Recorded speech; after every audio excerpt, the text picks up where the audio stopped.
Believe it or not, America is actually prophecy. Believe it or not.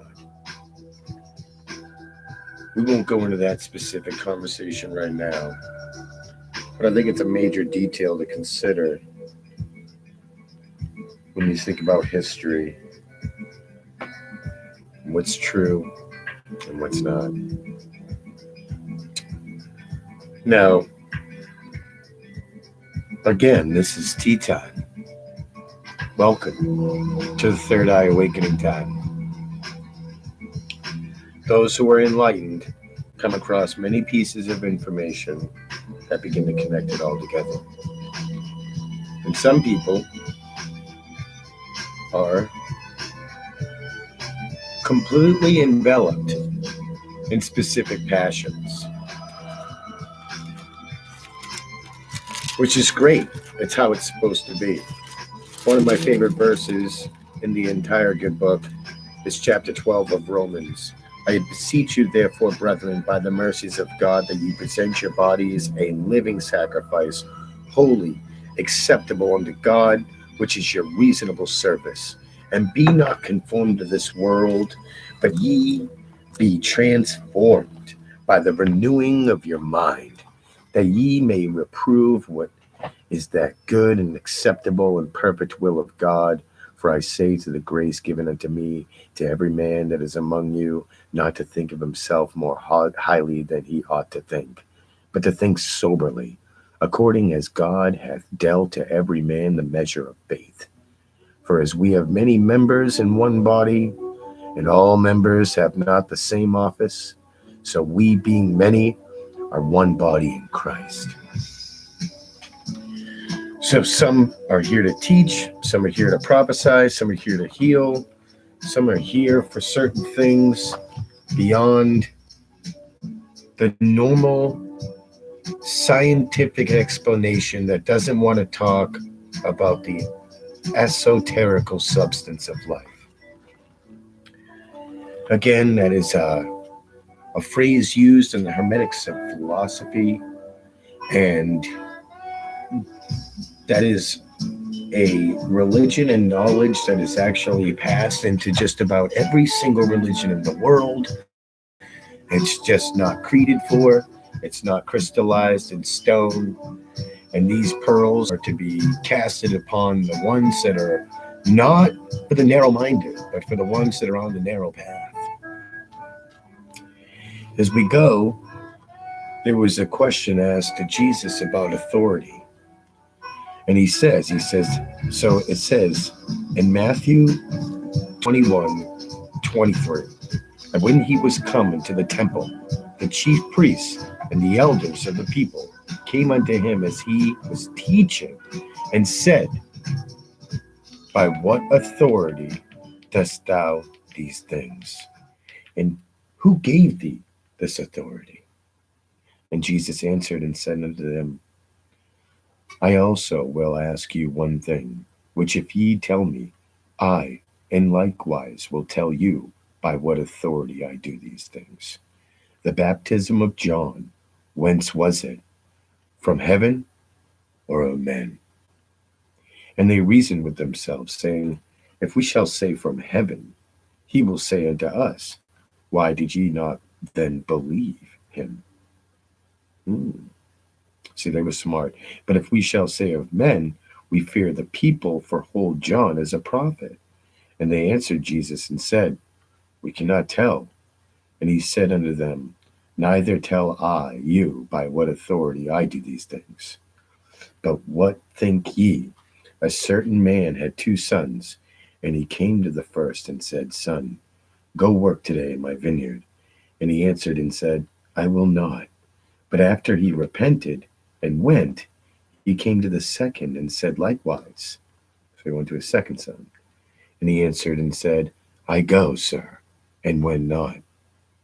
Now whether of them twain did the will of his father? Whether of them twain did the will of his father? And they say unto him, the first.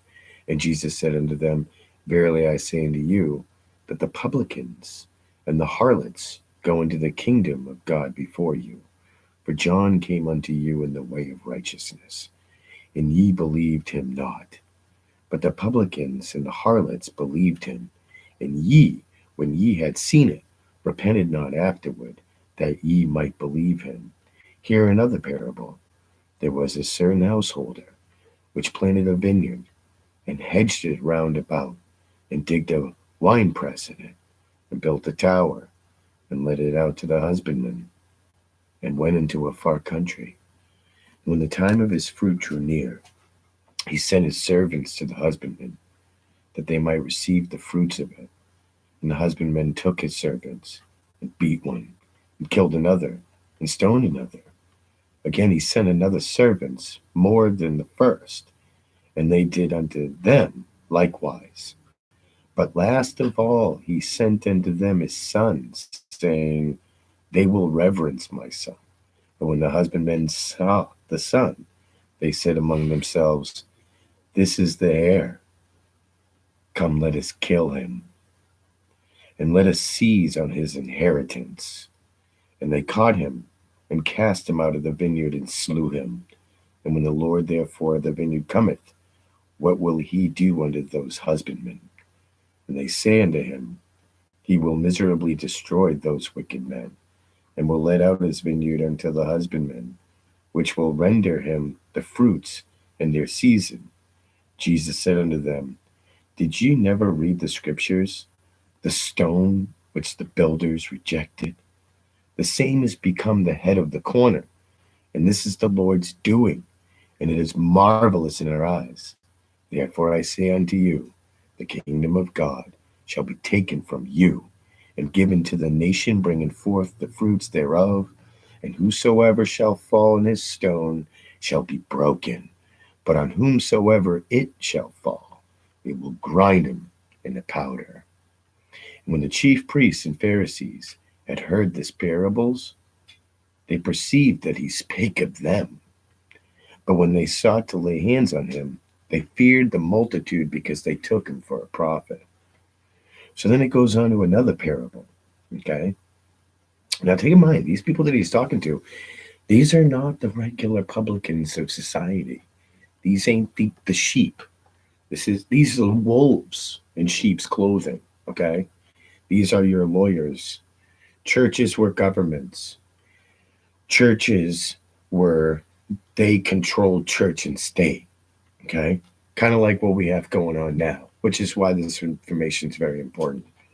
But I want you to just kind of get an idea of where Jesus was spiritually, in reality, living in the spirit, and how he's going up against people that he knows exactly not only who they are, but how they speak and how they've manipulated everything. Okay? And he's basically putting it in their face in the most intellectual way. So he goes on to say that the kingdom of heaven is like unto a certain king, which made a marriage for his son. And he sent forth his servants to call them that were bidden to the wedding, and they would not come. So he's basically telling you that from the beginning of time, the kingdom of heaven is like a husband, okay, that made a marriage for his son. So you have Jesus and his people. Jesus is like our bride, okay, the church. And Jesus would be the father of the bride, okay? And so we are the church, okay? And so we're supposed to just follow God and Jesus, regardless of whatever our heart's desires are. So he's basically saying, okay, and he sent forth the servants to call them to bidden to the wedding, and they would not come. Again, he sent forth other servants, saying, Tell them which are bidden, Behold, I have prepared my dinner, my oxen and my fatlings are killed, and all the things are ready. Come into the marriage. But they made light of it, and went their ways, one to his farm, another to his merchandise. And the remnant took his servants, and entreated them, spitefully, and slew them. But when the king heard thereof, he was wroth, and he sent forth his armies, and destroyed those murderers, and burned up their city. Then saith he to his servants, The wedding is ready, but they which were bidden were not worthy. Go ye therefore into the highways, and as many as ye shall find, bid to the marriage. So those servants went out into the highways, and gathered together all as many as they found, both bad and good. And the wedding was furnished with guests. And when the king came in and to see his guests, he saw there was a man which had not a wedding garment. And he said unto him, Friend, how canst thou in hither, not having a wedding garment? And he was speechless. And then said the king to the servants, Bind him hand and foot, take him away, and cast him in outer darkness. There shall be weeping and gnashing of teeth, for many are called, but few are chosen.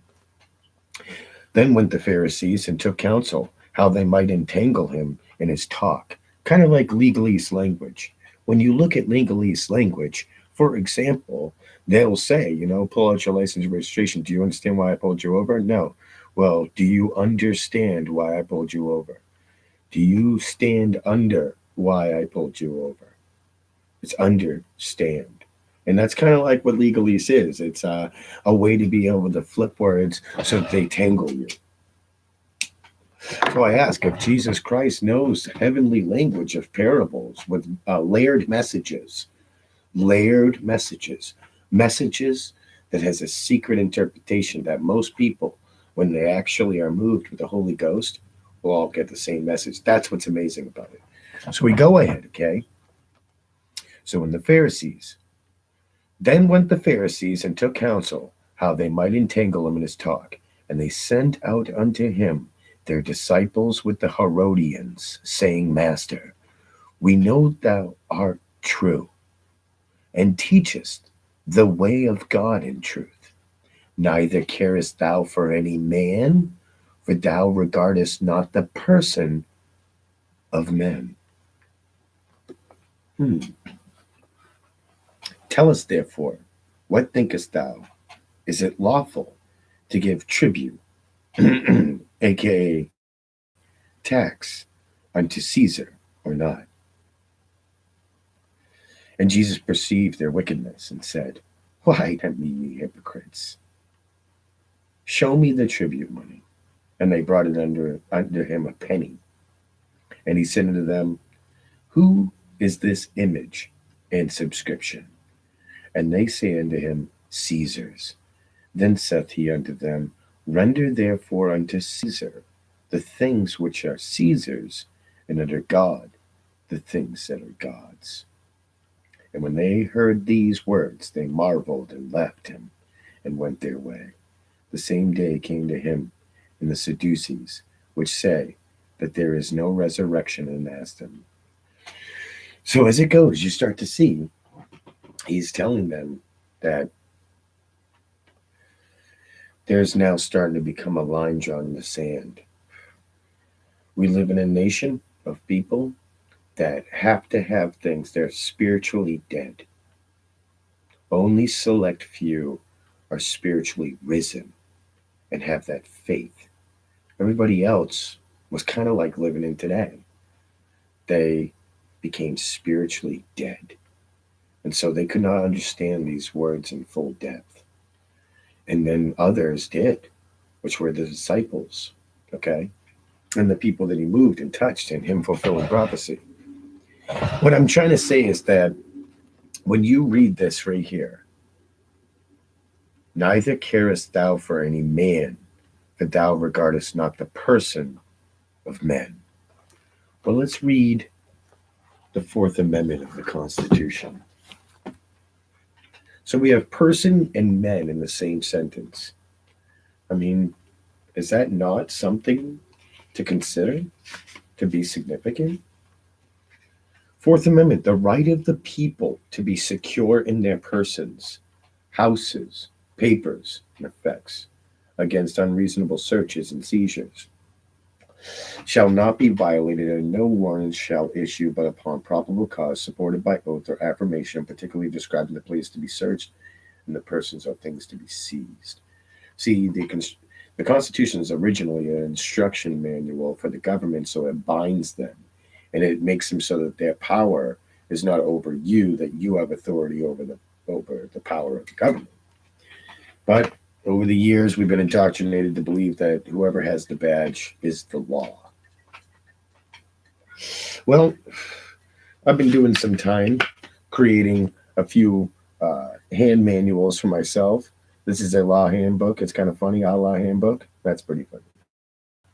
But anywho, as we go, we have some definitions here of legal definitions. Okay. I've been taking the time to write them out from my Black's Law Dictionary into this book so that I have them everywhere I go.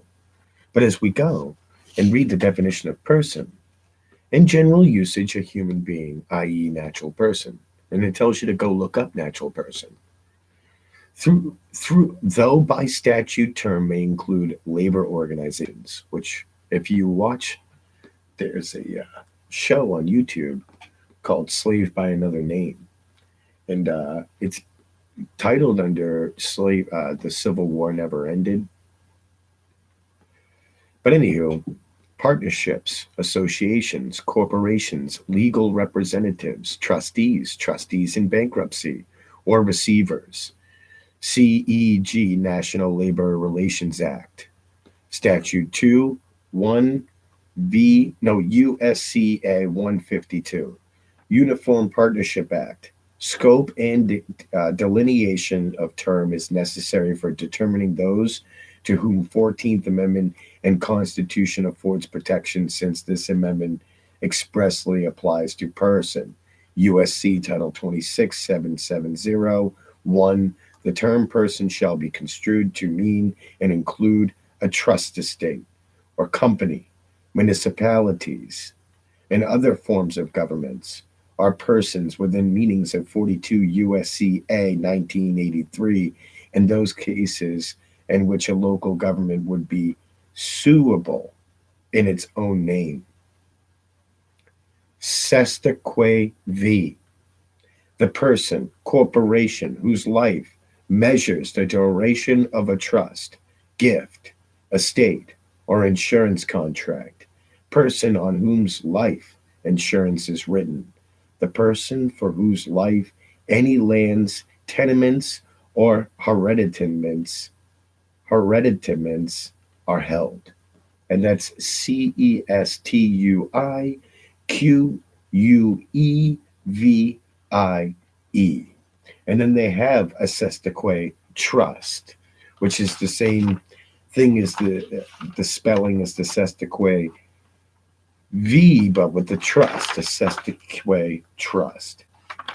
As we go, we start to read color of law, the definition of commerce, and I'm going to make videos that cover this stuff. But right now, I really just want to get into the depths of the history of the bankers.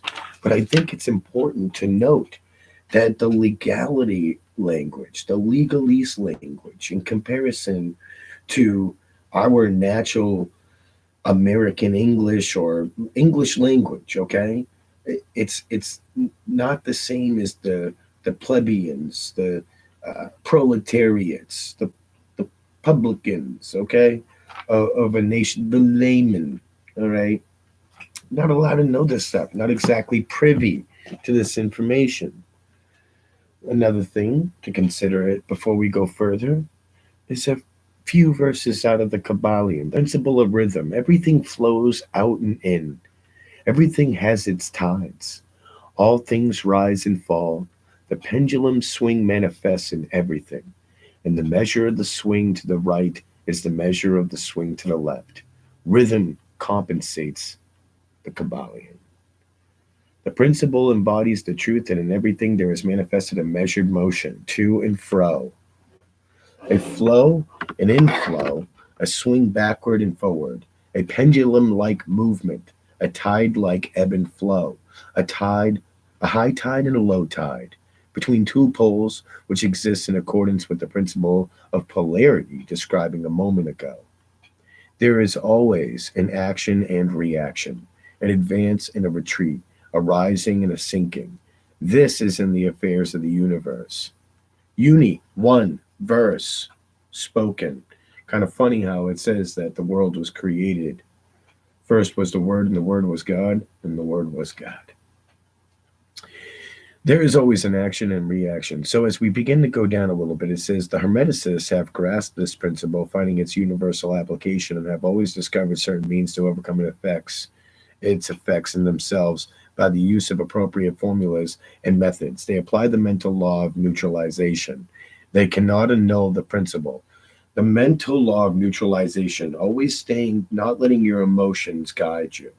Understanding that the mind is a slave to itself, so it's a slave to its own emotions. And for it to be aware of that is to set those aside and to always be neutral as you go. Okay?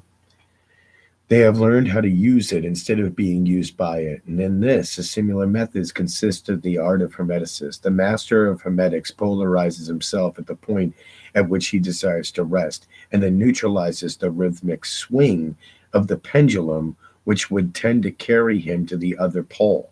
All individuals who have attained any degree of self mastery do this to a certain degree. As you go down, you have the principle of cause and effect. Everything has its cause, and has every cause has its effect, and every effect has its cause. Everything happens according to law.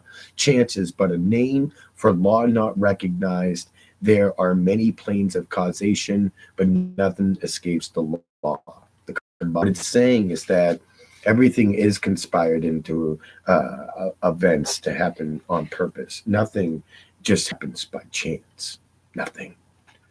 So, to begin to understand these principles and move forward in a whole collective surreal picture, because it is surreal. But you begin to actually map down the truths of everything. In the last video, moving forward now, I had left off where I was talking about whether being guided by the hands of God or conspired. I believe Lincoln's intentions was to leave legislative loopholes to hold stock on every citizen. And the same is today, but to benefit the US government, not bankers. To preserve a union is to know something is broken. And then I went into the Annuls of America. Well, let's talk about that for a second. Page 2. There was a thing called the Dred Scott case. The new year of 1854 found slavery excluded from more than half the states by state constitutions and from most of the national territory by congressional prohibition. 4 days later commenced the struggle which ended in repealing that congressional prohibition. And this opened all the national territory to slavery and was the first point gained. But so far, Congress only had acted and endorsed by the people, real or apparent.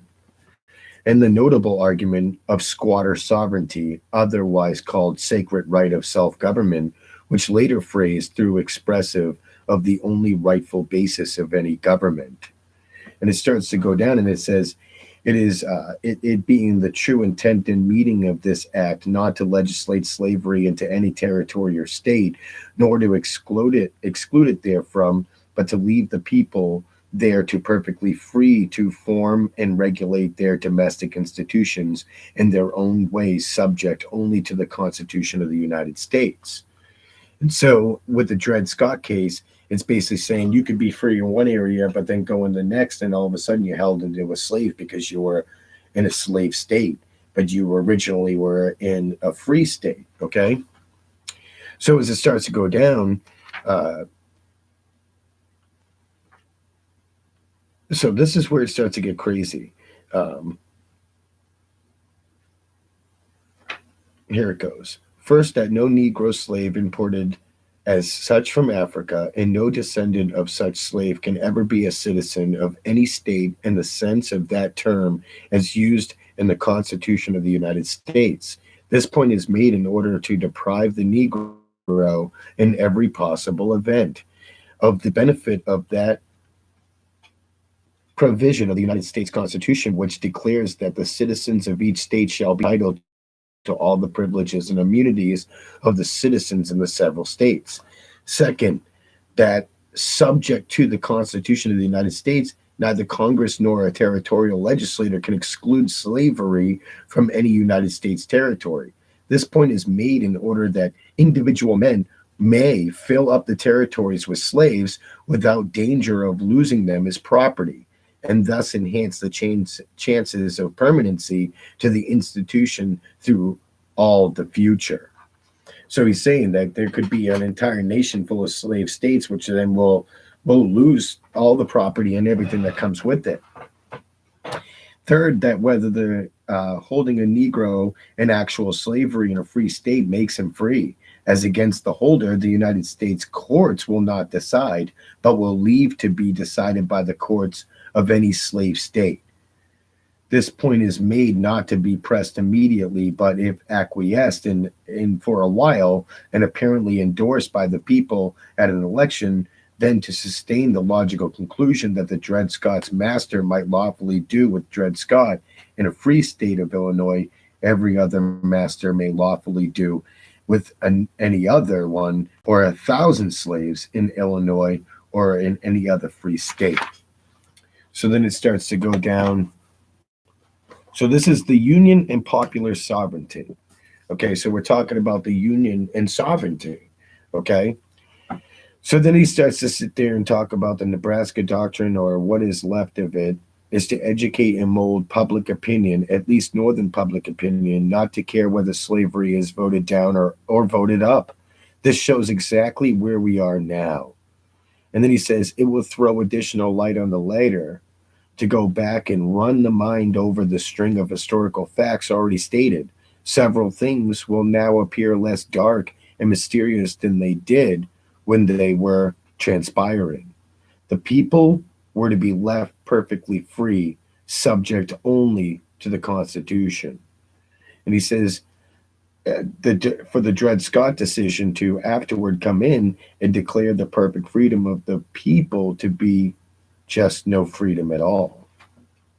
And he says, Stephen A. Douglas replied to Lincoln, I regard the principle of popular sovereignty as having been vindicated and made triumph in this land as a permanent rule of public policy in the organization of territories and the admission of new states. Illinois took her position upon this principle many years ago. So, saying wanted to have a liquor license, then he's like, you allow states to decide for themselves whether they want to have slaves or not. And so, as he keeps going down, this is 2 to 10. Whew, this is quite a bit of stuff. So he states the basis upon which he proposes to carry on the campaign during this summer. Distinct propositions. His first and main proposition I will give in his own language. Scripture quotations. Everybody laughed. I give his exact language. A house divided against itself cannot stand. I believe this government cannot endure permanently, half slave and half free. I do not expect the union to be dissolved. I do not expect the house to fall, but I do expect the seas to be divided. So, and then he says, it will come all one thing or all the other. Well, the Act of 1871 destroyed.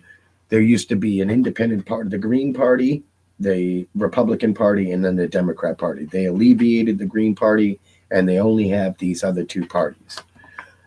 So moving forward, fundamental principle of this government that there must be uniformity in the local laws and domestic institutions of each of all the United States of the Union, and he therefore invites all the non-slaving holding states to band together, organize as one body, and make war upon slavery. And in Kentucky, upon slavery in Virginia, upon the Carolinas, and upon slavery in all the slaveholding states in this union, and to preserve in that war until it shall be exterminated. And then he notifies the slaveholding states to stand together as a unit to make an aggressive war upon the free states of this union, with the view of establishing slavery in them all, of forcing it upon Illinois, of forcing it upon New York, and upon New England, and upon every other free state, and that they shall keep up the warfare until it has been formally established in them all. In other words, Mr. Lincoln advocates boldly and clearly a war of sections, a war of North against the South, and of the free states against the slave states, a war of extermination to be continued relentlessly until the one or the other shall be subdued, and all the states shall either become free or become slaves. The framers of the Constitution well understood that each locality, having separate and distinct interests, requires separate and distinct laws, domestic institutions, and police regulations adapted to its own wants and its own condition, and they acted on the presumption also that these laws and institutions would be as diversified and as dissimilar as the states would be numerous, and that no two would be precisely alike, because the interests of no two would be precisely the same.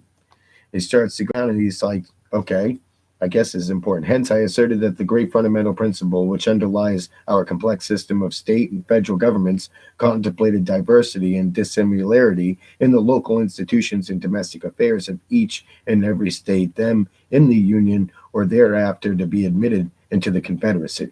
So we still have a Confederacy. I therefore conceive that my friend Mr. Lincoln has totally misapprehended the great principles upon which our government rests. Uniformity in local and domestic affairs would be destructive of state rights, of state sovereignty, of personal liberty, and personal freedom. Uniformity is the parent of despotism the world over, not only in politics but in religion. Wherever the doctrine of uniformity is proclaimed, that all the states must be free or all slave, that all labor must be white or all black, that all the citizens of the different states must have the same privileges or be governed by the same regulations, you have destroyed the greatest safeguard which our institutions have thrown around the rights of the citizen. How could this uniformity be accomplished if it is desirable and possible? He says, uh, and that must be by abolishing the state legislators, blotting out state sovereignty, merging the rights of the sovereignty of the states in one consolidated empire, investing Congress with the plenary power to make all the police regulations, domestic and local laws, uniform throughout the limits of the republic. And when you shall have done this, you will have uniformity. Then the states will all be slave or all be free. Then Negroes will vote everywhere or nowhere. Then you will have a main liquor law in every state or none. And then you will have uniformity in all things, local or domestic, by the authority of the federal government. But when you attain that uniformity, you will have converted these 32 sovereign independent states into one consolidated empire, with the uniformity of disposition reigning triumph throughout the length and breadth of the land. So as you go, you start to see that they're aware that, hey, we have sovereign independent states. This is what makes up the Confederacy. If we're going to go to war and one state doesn't want to go, guess what? We're all not going to war. And he's saying that if you free the black people, are we all going to become like black people with the blacks' law? No offense to black people, this is no intent to be racist or anti anything. This is about education and putting the laws together. So then we go ahead and we got this one. Let's go to the one where he talks about page 17.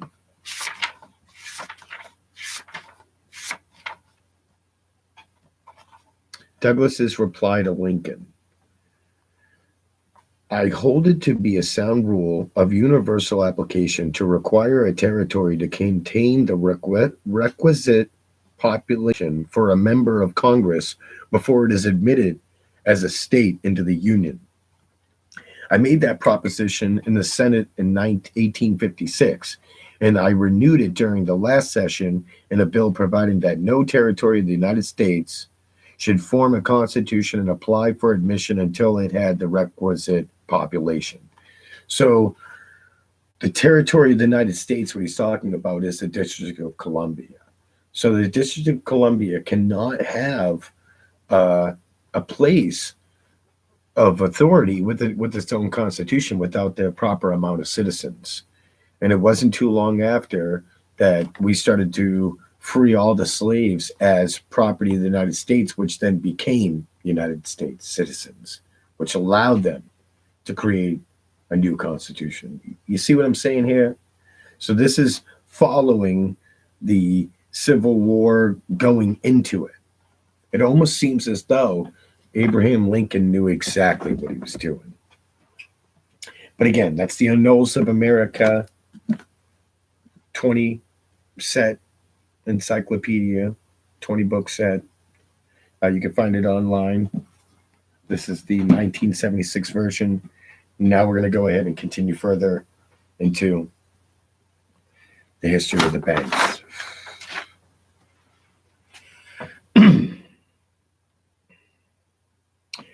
So where we left off was 1866, nearly 1 year to the day of Lincoln's assassination. Congress passed the Contraction Act, authorizing the Secretary of Treasury to retire the greenbacks in the money circulation, contracting the money supply. After a series of money panics, recessions, which put pressure on Congress to enact legislation to place the banking system under centralized control. This eventually led to the passing of the Federal Reserve Act.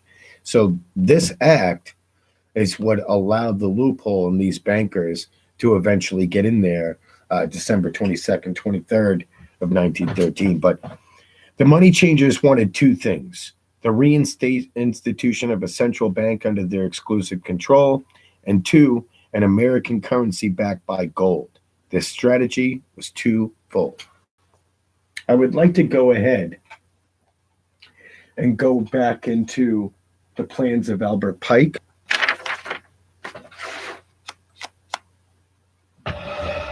Because we had discussed that yesterday too,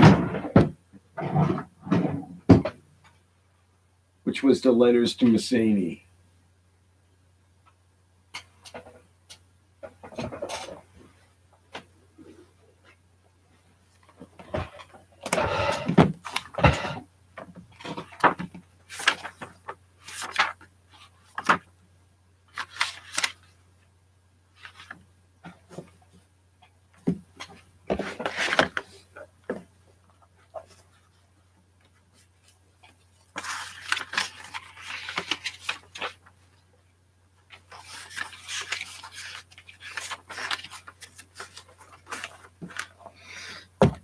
So that was 1856, leading into 1866 after his assassination, okay?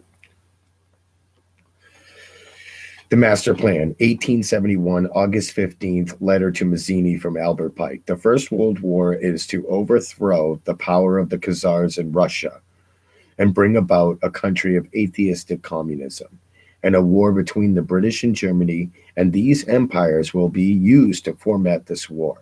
At the end of the war, communism will be built and used in order to destroy other governments in order to weaken their religions. The Second World War must originate between Great Britain and Germany to strengthen communism and antithesis to Judeo-Christian cultures and bring about a Zionist state of Israel. The Third World War is to carry out the Middle East, involving Judaism and Islam, holy wars, and spreading internationally by taking advantage of the differences caused by the Jesuits and the shadow government between the political Zionists and the leaders of the Islamic world. The war must be conducted in such a way that the Muslim Islamic State, the Arabic world, and the political Zionist state of Israel mutually destroy each other. Meanwhile, the other nations, once more divided on this issue, will be constrained to fight to the point of complete physical, moral, spiritual, and economical exhaustion. When they unleash the nihilists and atheists and provoke a formidable society cataclysm, and provoke a formidable social cataclysm, bloody turmoil, the citizens, obliged to defend themselves against the world minority of revolutionaries, will exterminate those destroyers of civilization. And the multitude disillusioned with Christianity, whose deistic spirits will from that moment be without compass or direction, anxious for an ideal, but without knowing where to render its adoration, will receive the true light through the universal manifestation of the pure doctrine of Lucifer, brought finally out in public view, which it seems like we're there today. This manifestation will result in the general reactionary movement, which will follow the destruction of Christianity and atheism, both conquered and eliminated at the same time. So those letters right there, written in 1871, don't forget the Act of 1871. We had the Revolutionary War. Wasn't too long after we established the Federal Reserve System, and we had World War I. There's also one more thing I'd like to cover real quick before we progress forward. There's a group of people out there. They once called themselves the Enlightened Ones. They operated in complete secrecy. And regardless whether you want to believe in it or not, it's really irrelevant as far as that, because the truth is that no matter where you go, you find evidence of it. An individual was writing, trying to bring some letters to Adam Weishaupt. Let's take in mind that this country was created in 1776. There was a secret society that actually was written into history as the Illuminati, and they had 8 goals: the overthrow of governments, the destruction of religion, the abolition of private property, the death of individualism and family, the deification of sensuality, which is to make everything good, even booze and everything, just completely almost deified. The repudiation of marriage. The state controls the children, and the establishment of a world government. So this has been the goal since 1776. And in the last video, I told you that a lot of our founding fathers had been influenced by European descent doctrine. And, it can just show, how we knew certain things, we're trying to escape certain things, but also had people in office that were actually spies, implants, infiltrators. So, first caused a series of panics and recessions. Just what the money changers wanted: 2 things: to reinstate institution of a central bank under their exclusive control, so no more money backs by Lincoln.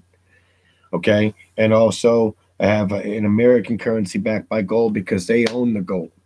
Okay, and they wanted to control all finances and everything through gold. So first caused a series of panics and recessions. This was to convince the American people that only a centralized control of the money supply would provide economic stability. The second goal: remove so much money from the system that most Americans would be so desperately poor they wouldn't care to be weak. They wouldn't care or be too weak to stop the bankers. And when a bank owns your money, usury, lands, etc., your nation in poverty, including your biological property, is not yours. So from the year 1866 to 1886, we had a complete loss of revenue in the total value of the treasury, bonds and stocks and gold of everything that we had within our treasury department. And so 1866, it was $1.8 billion, and that was $50.46 per capita. So every person in America at that time would get $50.46. By 1886, we had 0.4 billion. That's only $6.67 per person, a 760% loss. No real buying power over 20 years. Today's economists sell us an idea. It's just a normal business cycle. Bank loans were called in, but none were being issued out. In 1872, Ernest said was giving £100,000 and $500,000 today by the Bank of England to bribe necessary congressmen to demonetize silver. And he said if the look in pounds didn't work, okay, so if that much didn't work, he can use whatever was necessary to bribe every single politician. If the 100K in pounds didn't work, then he was allowed to give him whatever he wanted to bribe all politicians. The next year, Congress passed the Coinage Act of 1873, and the minting of silver dollars abruptly stopped. Mr. Said was the one who drafted the legislation, but in 1874 said admitted who was behind the legislation act. I went to America in the winter of 1872-73, authorized to secure, if could, a bill demonetizing silver. It was in the interest of those I had represented and the governors of the Bank of England to have it done. By 1873, gold coins were the only form of coin money, Ernest said. So it was the monetary contraction.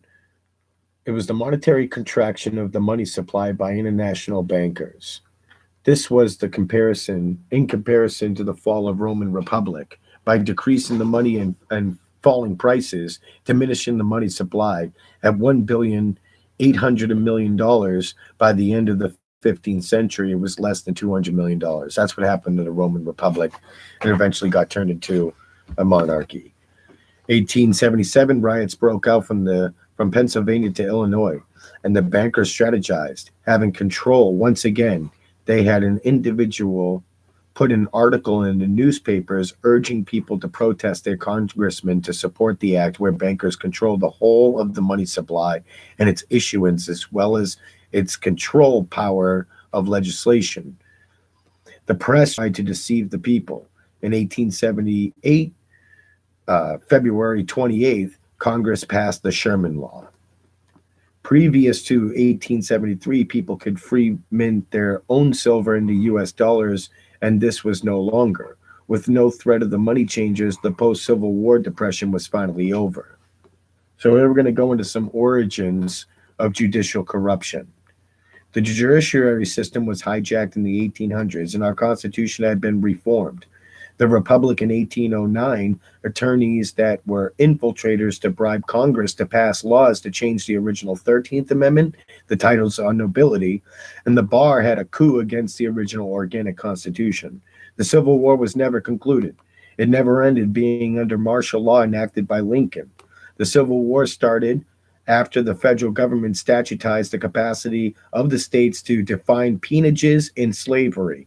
They convinced they convened in a joint session of Congress, passing the Second 13th Amendment, and only the U.S. could define peonages and slavery. 20 days after, they declared the Civil War. How can a nation unanimously vote? Nations decide their own laws. So each state being its own separate nation, how can one state dictate all states? And that's where the Civil War really began. They set to divide a nation.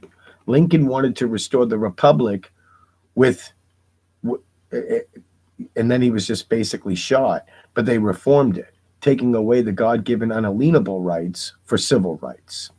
So they had an expansion of the grant of law. It was unlawful. Everything during the Civil War was unlawful. It was all unconstitutional. We had no constitutional government, and it became de facto. It never came back to return to the grant of law, only color of law. So it has been operating in bankruptcy under the Bankruptcy Act of 1879, where they used police powers to arrest people to create forced bankruptcy and making you pay a small fee and then take the rest and create bonds. It's a government of bond criminal racketeering scheme to effect bankruptcies, to steal our land rights and even our children. Everything to eventually our souls. Our government is a foreign federal corporation ran by foreign bankers. Nixon stated that there was not enough gold to back up the fiat currency. Remember Nixon and the petrodollar? When they announced the change, they bankrupted the states, and they amended state constitutions with a statutory overlay, where they said to the people, we need to modernize our state constitutions. So the people gave them the authority, but never asked what the people had for an ideal change. And by modernizing it, they abolished the entire judicial act of the Constitution of all 50 states. A little later, they never asked the people to affirm their changes, creating chattel slavery to bankrupt the people by an extra constitutional invention of police powers, the private army of the Cootie Bar Associations and unions to charge Americans for victimless crimes. So when you feel as though you're being robbed for a traffic ticket, you are, by piracy laws. It's known as prize law under Admiralty and Maritime law. Police operating under a water-based form of law because they can't get the real side of law, the law of equity, and the common law of the land, the Constitution, because they are barred from it. The 13th Amendment. So they ultimately execute piracy prize law, were ship cruisers on the high waves.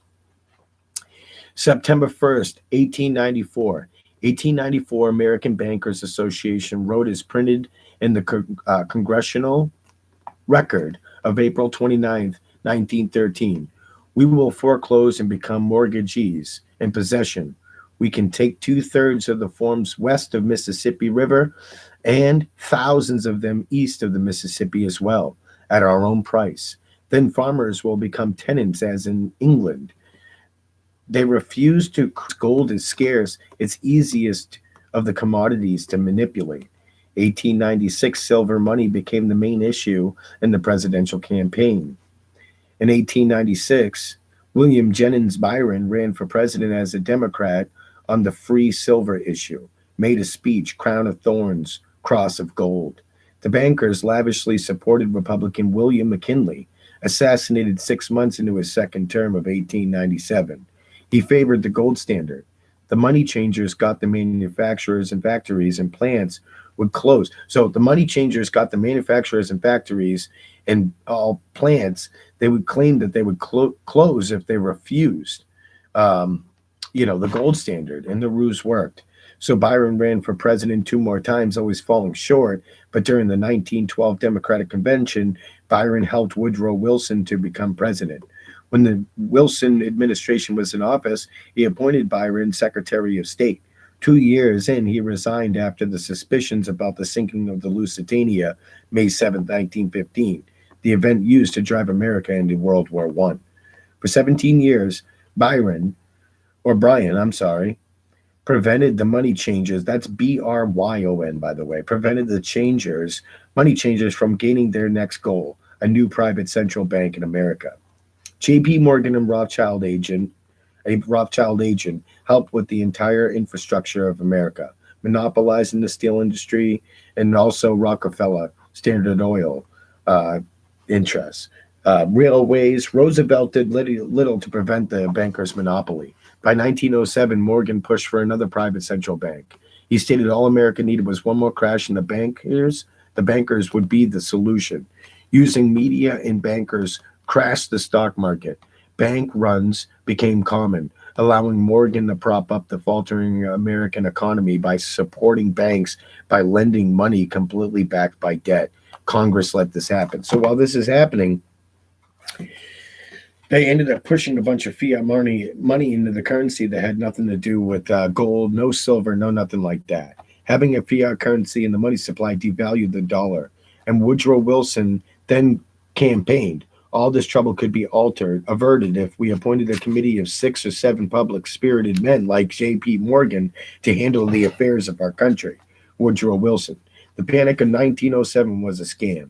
Charles Lindbergh stated, those not favorable to the money trust could be squeezed out of business and the people frightened into demanding changes in the banking and currency laws which the money trust would frame. Charles Lindbergh. 1863 National Banking Act sent the nation through a series of booms and busts relating to the Panic of 1907. They wanted our property and to alleviate banking in the private hands and centralization. 1910, bankers conspired the creation of the Federal Reserve Act. Bankers made a bill that Woodrow Wilson signed in 1913. So instead of separate nation-state banks, they were able to keep all deposits of every bank in the nation. So before passing of this act, the New York bankers could only dominate the reserves of New York. Now we're able to dominate the bank reserves of the entire country. Senator Nelson Eldridge. He's like the father of the Federal Reserve. So there's a lot more information to the Federal Reserve. You can find out so much information about Jack Land and all the people that were in there. And as you dig to the surface of it, you're going to start to find that this is an entire astronomical subject. You can write book after book after book, get deeper and deeper and deeper. The information's not irrelevant, but it's almost irrelevant when you're trying to understand that bankers are the reason why every nation goes to war. It's why we're in Syria right now, is that they're not attached to a Federal Reserve IMF banking system. So everything they do in the eyes of the media is bad. That's why they're always trying to tell you to go to war with them. That's why we created ISIS, is to go into these countries so that we can gain authority over them, control all their resources for the bankers. Our country An entire government is actually the military for bankers and for Rome. But I'm not going to go too much depth into that. Let's keep going. So, concealing the identity of being a private central monopoly bank by naming it the Federal Reserve. So, we have a federal government that was established in 1871 out of complete unconstitutional behavior. Okay. It was totally, it was nothing constitutional about it. Our entire government fell. Okay. And they created a de facto government under the color of law, which we'll discuss all this stuff as we go. Concealing the identity of being a private central monopoly bank by naming it the Federal Reserve. They lend out bonds with the interest of the government. Federal Open Market Committee approves the purchase of the U.S. bonds. Bonds purchased by the Fed bonds are IOU. So when they buy the bond, it's an IOU, and then they give us the money for it. Pay for the bonds with electronic credits to the seller's bank accounts. Credits are based off nothing. So they buy these bonds, give us money that's actually based off debt with interest, by the way. Okay. The banks use these deposits as reserves. They can loan out over 10 times the amount of their reserve to new borrowers, all at interest. For every 1,000, the bank provides 90% more for loans using the Federal Reserve notes as reserves to keep the debt cycle going. This then devalues the dollar and is how it's easy to monopolize. The Federal Reserve was responsible for the Great Depression. So going back under the origins of judicial corruption. So under a de facto government, there is no grant of law. Having a statutory person or 14th Amendment citizen, federal franchisees. The federal corporation, we don't operate since 1871 under a constitution for States of America United. We operate under the Constitution of the United States of America Incorporated. We have a rogue government, slave, and everyone for foreign interests. And there are no longer sheriffs. We have chiefs appointed by the corrupt state to protect commerce. It is in the Lieber Code, passed by Lincoln as well on April 24th, 1863, dictating how soldiers should conduct themselves during wartime. Governed by consent these days means contracted by consent. Well, do you equate violence and coercion with consent? CPS workers are civil forfeitures or auxiliary maritime claims. Must acknowledge that if you know the law and told them the law, they have to bring forth the claim in their standing and prove that they have jurisdiction by the tenets of the common law. Cops are appointed, not elected. Sheriffs are elected by ballots. Chiefs are appointed, enforcing color of law. They got rid of that as well in most states. Cops are legal. Sheriffs are lawful. Militias are the only thing that's a constitutional military, but federal governments have an army known as the policy enforcers. Police officers are a violation of the Separation of Powers Act. Expansion of the grant of law is sedition and treason. The only remedy of law is the law. And sheriff is a de jure police. De jure, and police are de facto. The seat of government today is de facto. Let's go into the definition of the color of law before we continue real quick. Color of law, the appearance or semblance without substance of legal right, misuse of power, possessed by virtue of state law and made possible only because wrongdoer is clothed with authority of state, is action taken under color of state law. Acts under color of law, acts under color of any law of a state included not only acts done by state officials within the bounds or limits of their lawful authority, but also acts done without and beyond the bounds of their lawful authority, provided that in order for unlawful acts of an official to be done under color of any law, the unlawful act must be done while such official is purporting or pretending to act in the performance of his official duties. That is to say, the unlawful acts must consist in an abuse or misuse of power which is possessed by the official only because he is an official. And the unlawful acts must be of such a nature or character to be committed under such circumstances that they would have occurred but for the fact that the person committing them was an official, then they're exercising his official powers outside the bounds of unlawful authority. 42 USCA 1983. So the color of law is actually not real. It's a person that semblance is a semblance of authority and of law, but actually has no authority at all. It's only the act that actually gives him the authority. But if you read 16 American Jurisprudence, second edition, section 177, and the late second edition, section 256, an unconstitutional act is not law. It confers no rights and it opposes no duties. It affords no protection and it creates no office. It is in legal contemplation as inoperative as though it had never been passed. And that's the law. American jurisprudence. Go check it out. You'll probably be a little set back and awestruck when you realize that it's a $5,000 set, sometimes even more. So we're going to go ahead and go back into the history of the banks. Okay, Jekyll Island off the coast of Georgia was the place where the bankers went to complete secrecy, had worked diligently on the act. There are so many names involved in historical records.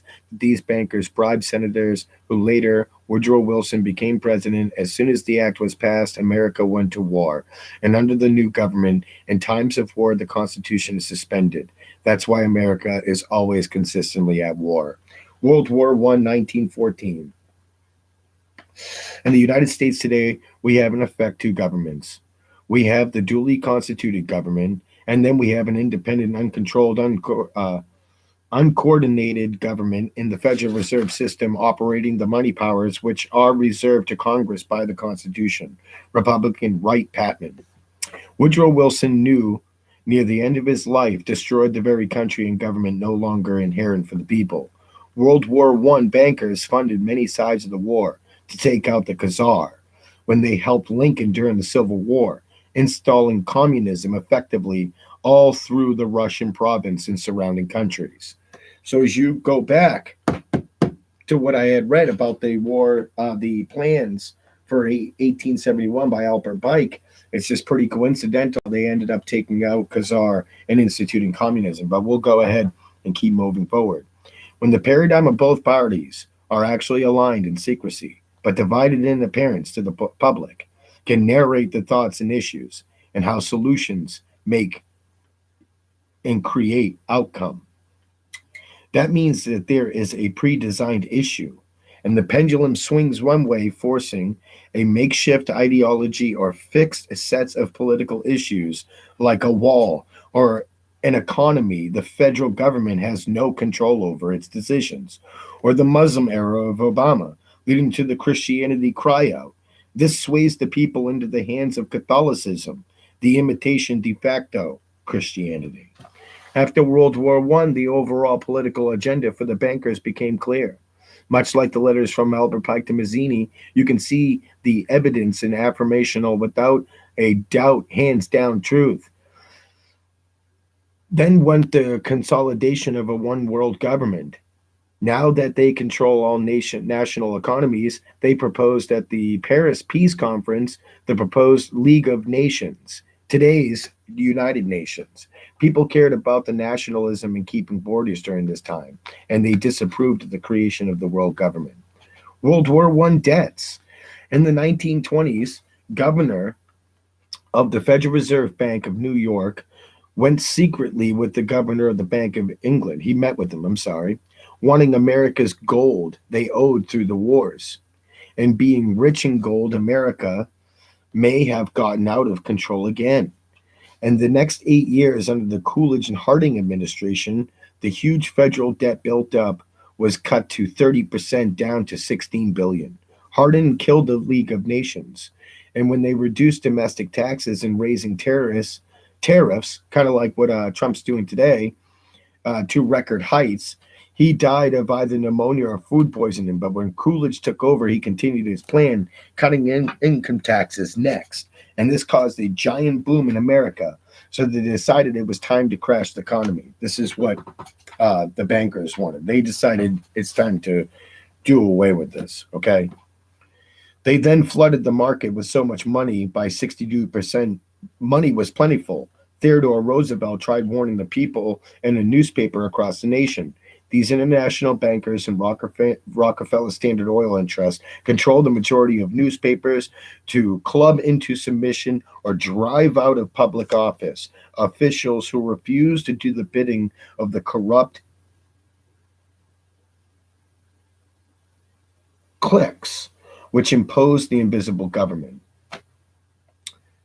which compose, sorry, the invisible government. Theodore Roosevelt. Because there was a steady money supply, no one really worried about the economical issues. The Roaring Twenties kept Americans buried in the modern entertainments of their time. Even the newspapers were trying to warn us.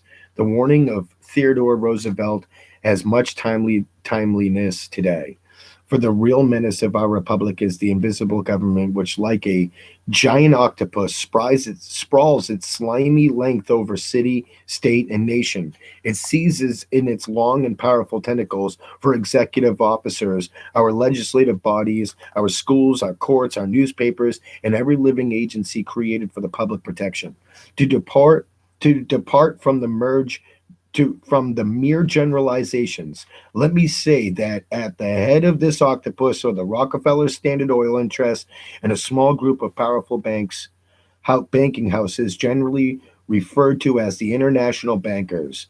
The little coterie of powerful international bankers virtually run the United States government for their own selfish purposes. They practically control both parties, write political platforms, and use the leading men of private organizations and resort to every device to place in nomination for high public office only such candidates as will be amenable to the dictates of corrupt big business. To the dictates of corrupt big business. These international bankers and Rockefeller Standard Oil and Trust control the majority of newspapers, magazines in this country. And that was John Hyland, mayor of New York Times, March 26, 1922. As today, there is a dark side to controlled prosperity. Businesses expanded and became strung out of credit, and everything looked rosy, and it was a castle made of sand. 1929, the Federal Reserve started to tighten their money, and Paul Warburg, the father of the Federal Reserve, put out a secret memo to his fellow friends that a collapse and a nationwide depression was certain. Coincidentally, Rockefellers, J.P. Morgans all got out of the stock market before the crash, putting everything either in precious coins, money, and cash. Okay? Both stockbrokers and customers had to dump their stocks for as little as what they were asking for to cover their loans. October 24th, 1929, known as Black Thursday. Congressman Lewis McFadden, chairman to the House Committee on Banking and Currency from 1920 to 1931, knew who to blame. The stock market crash was not accidental. It was a careful, contrived occurrence. The international bankers sought to bring about a condition of despair here so that they might emerge as rulers of us all. Republican Lewis T. McFadden. February 1931, he wrote also, I think it can hardly be disputed that the statesmen and financiers of Europe are ready to take almost any means to reacquire rapidly the gold stock which Europe lost to America as the result of World War One. So we gained a lot of gold after World War One, apparently. And then it says the money lost didn't just vanish it went into the hands of bankers. It sounds a lot like the 2.3 trillion missing the day before 9/11, as well as the 21 trillion missing from the Federal Reserve. Americans need to wake up. What many Americans don't know ultimately defeats them in the end game. After World War One, the money changers aimed at Germany using American dollars to buy her entire infrastructure. After World War One, Germany fell into the hands of the German international bankers. Those bankers bought her, and they now own her, lock, stock, and barrel. They have purchased her industries. They have mortgages on her soil, and they control her production. They control all of her public utilities. The bankers subsidize the government, German government, and have supplied every dollar Adolf Hitler used in his campaign to build a government threat to Brunei. Over 30 billion American dollars from the Federal Reserve has been pumped into Germany. So to recap, 1913, the Federal Reserve was created with aims for the League of Nations. 1914, July 28th, World War I takes place to 1918, November 11th. 1918 and 1920, economical boom in the American Roaring Twenties. 1929 and 1933, the Great Depression. Germany bought by bankers from Federal Reserve System notes. In 1932, FDR was sworn to office. As soon as he was in office, sweeping emergency banking measures were immediately announced, this increasing the Federal Reserve power over the money supply. Only then did the Federal Reserve start pumping new money into the dying nation of America to end the Depression. FDR outlawed gold, calling for a callback confiscation. The bankers had put it in the bill, claiming that we need to build back up the gold stock reserve. Americans started bringing in all the gold to the banks. In 1937, train cars pulled into Fort Knox. 1939, World War II then occurred because the new gold stock and the plan to bankrupt America officially has conspired into a reality. The stage was set. Every nation involved in World War II went bankrupt. There is a modern maxim created in policy today. If you break it, you own it. There is an individual named Karl Marx. He wanted the workers of the world to unite under socialist communist control and waged a war against capitalism. Written in 1848 in the Communist Manifesto, the plan was to end private capitalism and have government-controlled capitalism into the hands of a small group of men. Well, big business, and who's behind the curtain following the money trails? You see, greed originated in aims to dominate. Albert Pike, 1871, wanted communism to go worldwide. The new political paradigm. Both communism and socialism have been used by the money changers to eradicate fundamental Protestantism through money monopoly capitalism. Today, they profit from other side of the new political spectrum. IMF, the international motherfuckers, owns all the gold. The golden rule.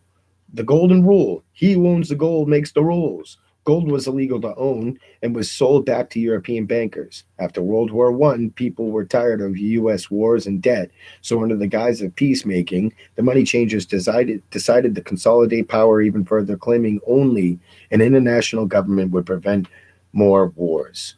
The money changers pushed forward and proposed a world government that stood on three pillars: a world central bank, Bank of International Settlements, a world judiciary system, the World Court in the Netherlands, and a world executive and legislative, which is the United Nations, located in New York. The Bank of England, the IMF, the World Bank control the money supply of the world and is the world central bank. All the gold in Fort Knox is actually gone. 700 million ounces of gold at the end of World War II, 70% of all the gold in the world. If the money changers could get all the gold from Fort Knox and we ever go back to the gold standard based dollar, we would still suffer because they would control the value and devalue of the gold market. By 1971, all the gold was gone. Back to Europe. President Nixon closed the gold window, allowing Americans to buy gold again, which most gold and silver has Italy stamped on it, and all the gold belonged to the American people, not the Federal Reserve and its private foreign owners.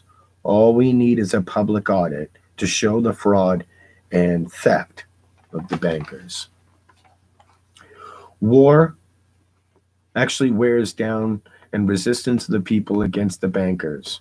World War II was taking effect, leading the people to agree world government was back on track. 1945, the UN was approved, and the National Bank Act of 1864, Federal Reserve Act of 1913, creating a banking cartel, dictating all credit power of all policy across every nation under the IMF. They created these things called special drawing rights, allowing a world currency fully exchangeable for SDRs, even Federal Reserve notes. Even SDRs can even be backed by gold.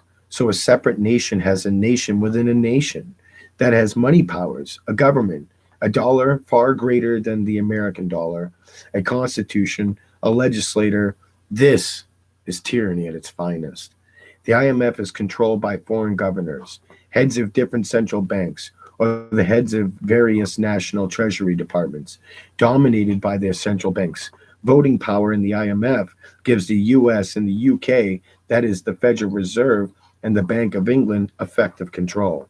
Just as the Federal Reserve Act authorized the authority to issue fiat Federal Reserve notes, the IMF has been given authority to print a world fiat currency called special drawing rights SDRs, creating $30 billion of SDRs in 1968, authorizing laws to accept SDRs as reserves in the US, already a part of our lawful money, allowing them to do the same thing as in ancient times.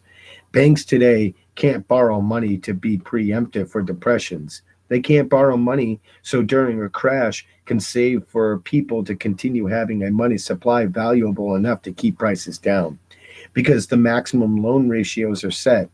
So they can't loan to borrow to buy time before the crash of economies. This resulted in nations collapsing because nations with the lowest reserves in the system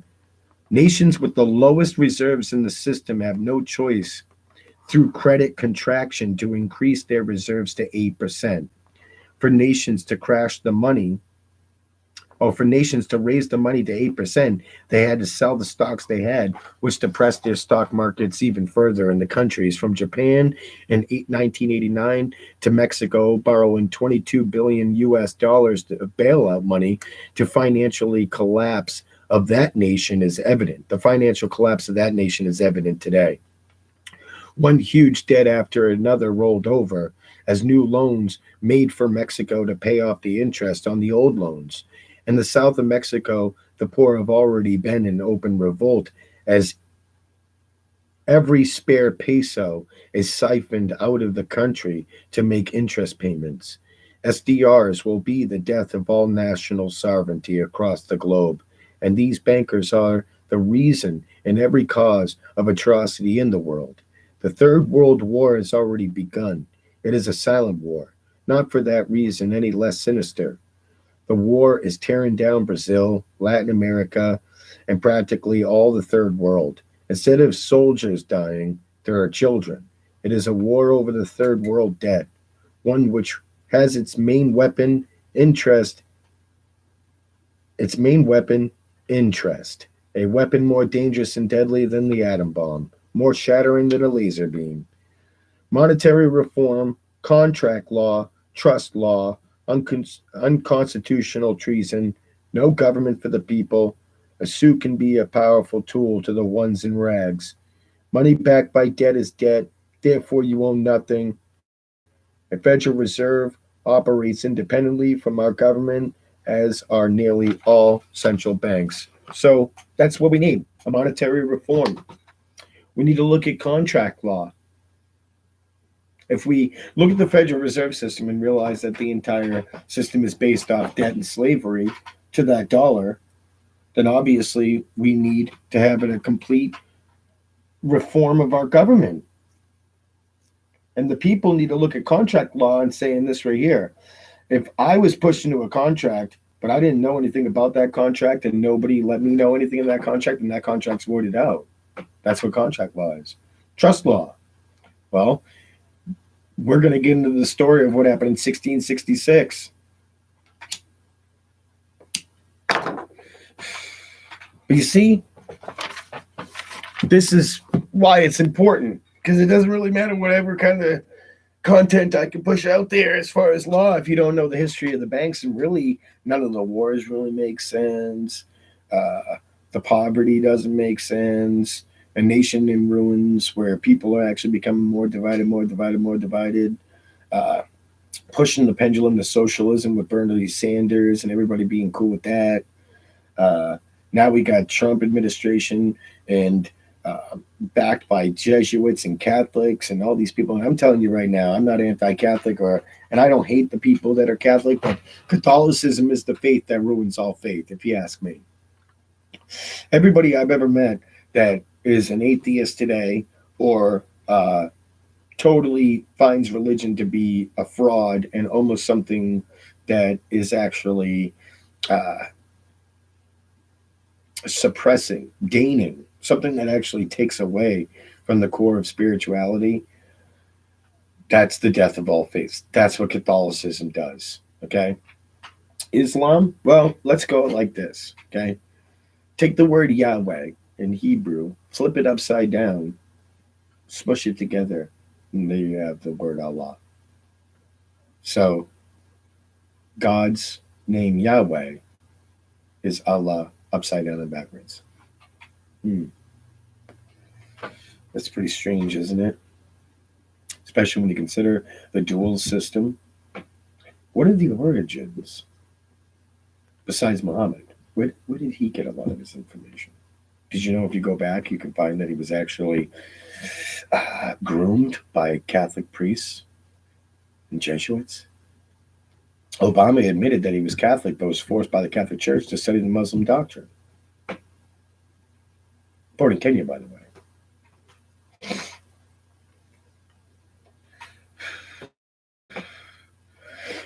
If the Washington District of Columbia is actually a foreign corporation that has nothing to do with America, then is that your president if you were born in America? See, I was born in Massachusetts.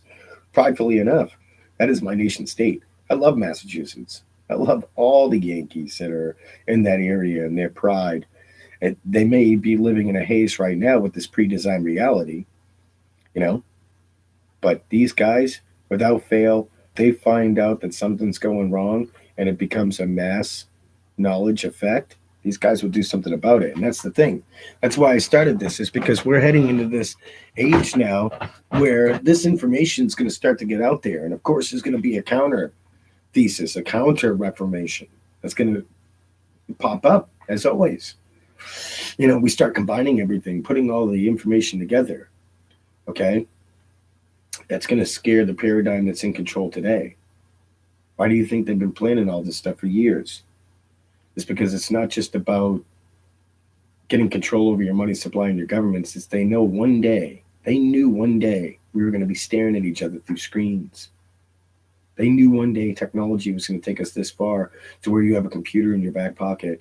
And it's not about the information not being there. It's whether you're going to ask the right question to find out the information necessary. I've got playlists out there, one of which is called The Bible is Living, and another playlist that's called Science is Religion. You take science today, science is the absolute definition of antithesis today. It is the absolute antithesis of today. And that's dangerous.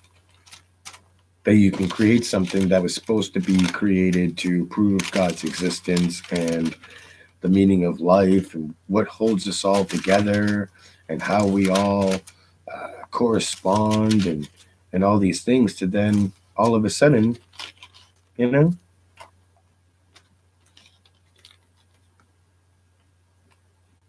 use that very science to pervert the word of God and say that there is no God.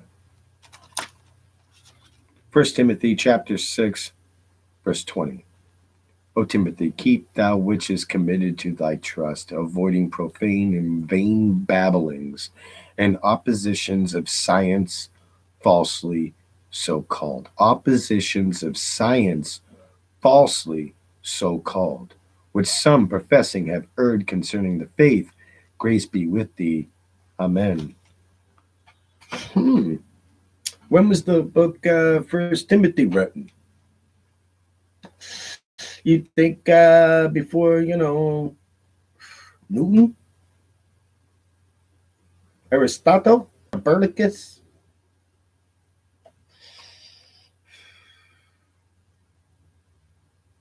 Yeah, that's a good question.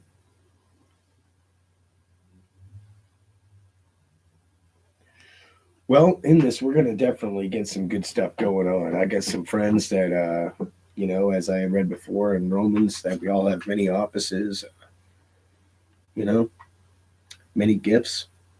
So I'm going to get somebody on here that discusses alchemy and breaking down the Gnostic, hidden esoterical layers of scripture. We're going to get into law because law is very important. The more and more that you study, especially the scripture, the more liberated you become, the more you realize that there is a spiritual plane that is covered by a physical plane. And those who operate more on the egomaniacal level, the fleshly self, the carnal mind, the worldly person, they shut off and unplug themselves from that spiritual reality that actually is evident that we're all connected and all things actually have a timeline, a beginning and an end. And if there is a beginning and an end and there is a lineage here, you have to ask yourself, where are we in that timeline?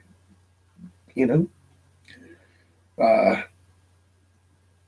there's still so many questions and so many things. And once again, that's why it's good to bring the tribe together, to bring back the tribes, our family. But when you break down these layers and these levels of esoterical information, and you live in the spiritual world, you are gifted with that knowledge to have a clearer picture of everything that's going on.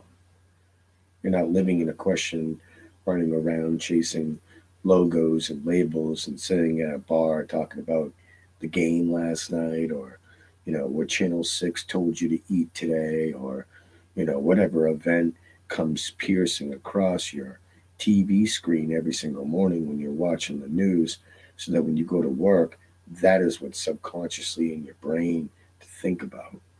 You have to ask yourself, where did your thoughts come from? Whose thoughts are they? That's pretty significant if you think. Sorry to make these videos so long. I just think that the information is crucial. The history of the banks was one of the most crucial elements of information to understand how such a free nation could turn into such a corrupt, almost slaved and obediently indoctrinated to accept their slavery. It's unbelievable. Unbelievable stuff. When you get in this journey, you think it's 9/11, it was this, it's the Federal Reserve. You don't realize this stuff was already kind of implicated from the very antiquity of this country, the origin, you know? All right, guys. Well, I hope you enjoyed the video. If you did, please like, share, send it to your friends. This is a new channel. There's nobody viewing it, but I'm sure as the knowledge starts to spread, people will come across this video, hopefully, and subscribe to the channel and be able to follow more precisely into the information. Again, we're going to discuss law. We're going to discuss alchemy, hermeticism, esoterics. But one of the most important things I really feel when you read the Bible, like I said, you get this liberating feeling. You realize that the people that are in control were using the word of God to manipulate people. They say that there's two ways to use the word of God, that it's a double-edged sword. One way is to be the light into the world, to build people up, to spread the gospel in a way that builds up other ministers and soldiers for God. And another way to use it is for self-gain, to tear people down, to judge people. The only individual I know to use that book against is not people, that's the devil. That's it. And you have to ask yourself, where is the most powerful people today? Who are the ones that are really in charge and have the ability to really make change? And those are the people that are stealing your paychecks. Those are the people that are voting in bills to abort your children, whether you're 9 months pregnant, 3 months, 7 months, it doesn't matter anymore. That's murder. Okay? We've eliminated ourselves spiritually. I'm trying to let you know that as we progress into the history of this country, that's another thing I'm going to discuss, is the real, true, biblical, historical facts that prove that this nation, through what I read earlier today, give thou to God what belongs to God, and given to Caesar what belongs to Caesar. When we found this country, we found those principles that we're going to give ourselves to God. And through the 10 Commandments, is how we got the 10 Amendments, the Bill of Rights, and that all men are created equal with unalienable rights, not inalienable, inalienable. You can't lean against them. This is my property, and it starts from there. My signature is like the authority of God because God's working through you. You know, there's so many different philosophical ways to look at things, and there's so many different ways to look at it through interpretations. There's metaphorical ways to look at it. I'm sorry, not just philosophical, metaphorical, hypothetical. Look what we're doing to ourselves.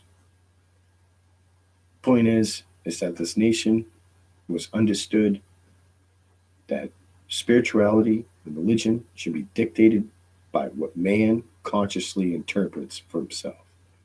His conscience. Once you can dictate a man's conscience, you can dictate his beliefs, his destiny, his desires, and his fate. Make sure your ideas are your own. Question everything. I gotta go. Hope you guys enjoyed. Stay tuned for the next video. Tea time.